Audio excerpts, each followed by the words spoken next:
Artifacts and commitments, the product backlog, and the product goal. The product backlog is an emergent list of things that the product owner is looking for, different deliverables that the product owner would like to see accomplished. We know that the product backlog can have many different pieces of information stored in it, but there are some minimum things that we're going to be looking for. And you may hear the term ready when people are referring to their product backlog. Is the product backlog ready, or is the product backlog item ready? Well, ready for what? Ready to be brought to the next sprint for the team to evaluate for consumption in that sprint. And there are some minimal things that you need to be ready. First of all, your product backlog item needs to have a description. Now, that might seem obvious. What I'm referring to here is something that's common language described. Do your best to make it readable to not just your technical people, but also your stakeholders. For a product backlog item to be ready, it needs to be ordered, numerically sequenced. One, two, three. You can't have 10 number ones. If you had 10 number ones, I would probably ask that you label the first one 1A and the second one 1B, etc.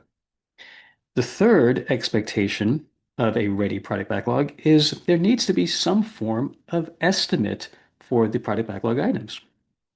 Now, Scrum simply asks that you understand the size of the work. That's it. It doesn't dictate whether you should use hours or days or points or t-shirt sizes.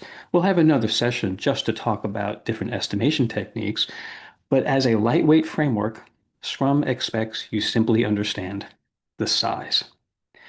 Now, those three things, a description, the order, and an estimate, those should be documented in your product backlog, explicitly stated in your product backlog, whether you're using physical sticky notes or a digital tool. There is another expectation of a ready product backlog item, though, that doesn't have to be explicitly documented, and that is an understanding of the value of the product backlog item. The product owner will oftentimes simply explain verbally the value of the item, why this is important, how it fits in the scheme of things.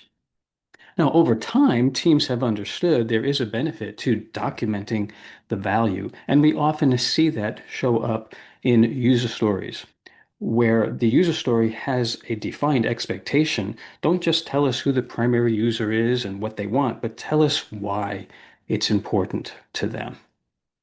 Beyond those four things, description, order, estimate, and value, it's often expected that product backlog items will include some form of test expectation, user acceptance testing criteria. You can add more than that.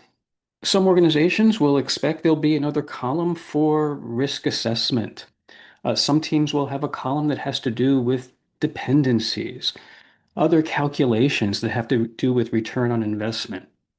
But you need these minimal things in order to say that your product backlog is ready for consumption. Mike Cohn, one of the co-founders of the Scrum Alliance, has referred to the product backlog as DEEP. It's an acronym where the D stands for detailed appropriately, the right amount of detail at the right time. Larger items that are further out on the calendar maybe don't need as much detail. More refined and granular items that are coming closer to consumption will probably require more detail. E for estimated. Well, we talked about that, right? There has to be some understanding of the size of the work, but there are two E's in deep, and the second E is for emergent, which means we don't expect to have all the information when we start. We expect some of that information, some of that detail will emerge over time as we continue to discuss and work together on the product. And he uses prioritized rather than ordered to conclude his acronym of DEEP.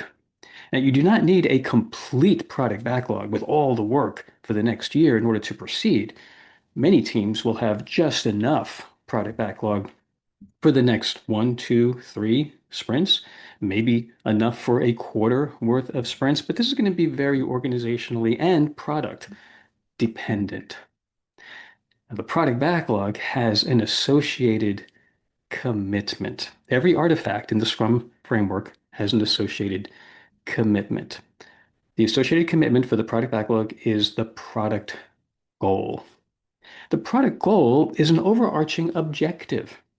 It defines some expectation, usually within some boundary, such as within a certain time frame or within a certain amount of spend to accomplish it. You might have a product goal that looks towards something that we expect to see delivered over the next 4 months, let's say. Now, why is it called a commitment? Now, this is not written in the Scrum guide. This is my own interpretation in practice of how organizations use this idea of the product goal being a commitment. When we establish this commitment statement about the product backlog, what we're saying, practically speaking, is that the product owner is committing, promising to the rest of the organization that the product backlog will contain the elements needed to accomplish the product goal and not a whole lot of other stuff, not a lot of fluff, not a bunch of different line items that stakeholders have asked, hey, could you put this in? As long as you're in there, could you take care of this too? Product backlog has a certain amount of money, a budget allocated for this delivery. The product backlog is supposed to represent that spending, and the product goal is the commitment statement that reflects that understanding. Hope you find this helpful. We do have other sessions coming up on the other artifacts of the Scrum framework. Stay tuned.